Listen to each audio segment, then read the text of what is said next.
sinabi ko about sa Hong Kong, no? Yung Hong Kong kasi, syempre, number one, minomonitor natin, no? We are actively monitoring developments in Hong Kong and in other countries as well, no? Active yung monitoring natin sa lahat ng mga nangyayari sa iba't ibang bansa, especially when it comes to Omicron.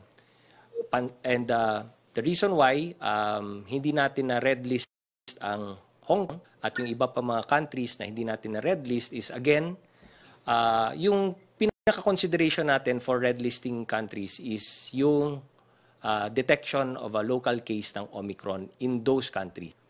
Kapag imported po ang case, titingnan namin kung nandyan ba, pinaigting ba nila o maganda ba ang ginagawa nila na mga quarantine and testing protocols, no? Kung nakikita naman at confident naman po tayo na sa quarantine at testing protocols ng bansang iyon or ng territory na yan, then we will not red list that country unless nakikita namin na may high probability na mayroon silang nami-miss out na local transmission ng Omicron na hindi pa nila na-detect.